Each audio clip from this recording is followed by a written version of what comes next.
Hello my friends from the internet, Survive with Knife here today. And on the Survive with Knife review table today, we have the Adventure Medical Kit's SOL Escape Bivvy. As you can see here, I have two versions of it.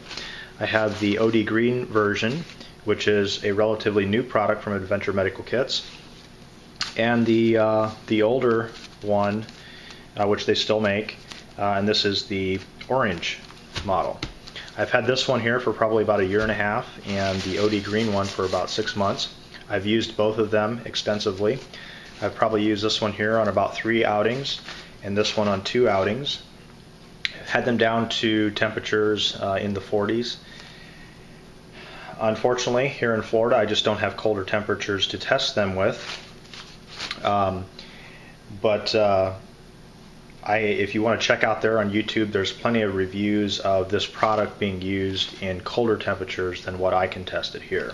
The SOL Escape Bivvy is an emergency use or a supplemental use to camping and backpacking.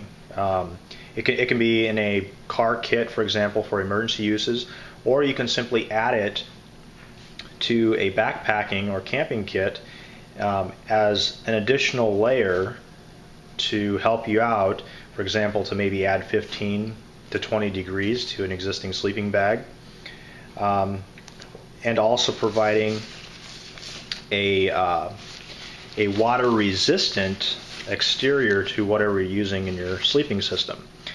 And that's what I want to show you with this material. As you can see, it has a highly reflective interior surface right here, which is said to reflect 70% of your body heat. But unlike most Mylar type emergency sleeping bags and blankets, the advantage of this is this material is breathable. So you will not have the condensation buildup that you would get with a traditional Mylar bag type sleeping bag. And that's the huge advantage of that. You can also tell that this material here is much tougher, reusable. It's not like the tear and puncture prone Mylar blankets. This is just really tough material. And like I said, I've used it many times and I don't have any holes or any punctures or any tears in either one of these bags. Adventure Medical Kits does not recommend that you use the bag by itself below 50 degrees, but I think if you had a good layer of clothing, you were well dressed for your environment, you could definitely take this down to well below 50 degrees, depending obviously on just how you're going to be using it. The thing that I think makes it just a really great product is to help you develop your own modular sleep system. For example, down here in Florida, I've not used this bag alone by itself under 50 degrees, but I've used a small lightweight fleece sleeping bag inside the Adventure Medical Kit's SOL Bivvy, and have been very comfortable to temperatures in the low 40s. And I think it would probably go easily down close to freezing and you would be fine. I was absolutely fine myself in that situation.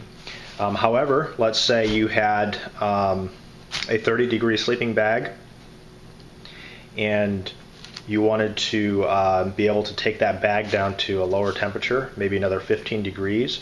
I think you would be able to do that with this bivvy on the outside of your bag. When it comes to its breathability, I do have to say it lives up to that.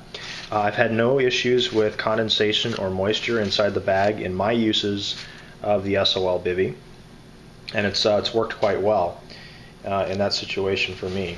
Another way that you could use this bag would be if you didn't want to set up a large shelter or maybe a big tarp and you had some wet conditions.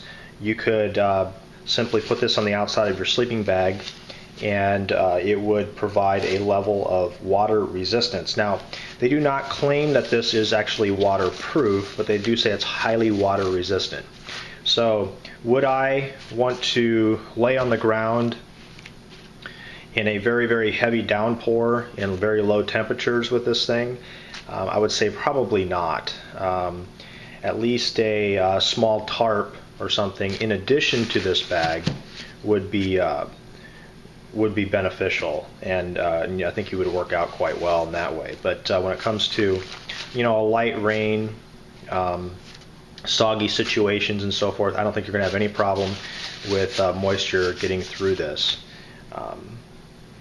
I have not extensively tested that out myself when it comes to having it out in extremely wet conditions, but I have gotten it wet before, and that's not been an issue. I've not gotten wet through the bag. So it is 84 inches in length and 31 inches in width. So if you're a really big hefty dude, you may have a little bit of trouble with this,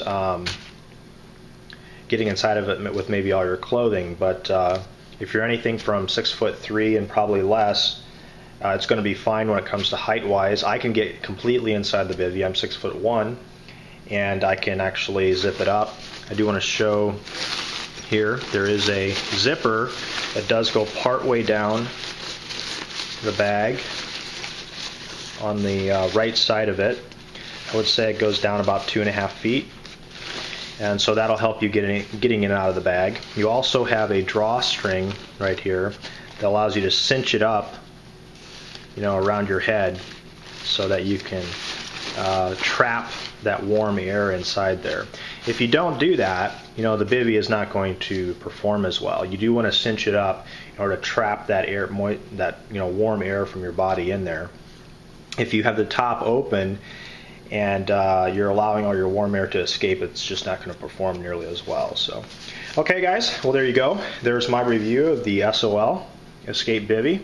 Go out and grab yourself one. You can see these range of prices from $30 to $50. I actually am seeing the green SOL Bivvy at cheaper than dirt right now for $30, which I think is a great deal. So you might have to pay a couple dollars shipping with that. But check it out and go ahead and pick yourself up one. Thanks for watching.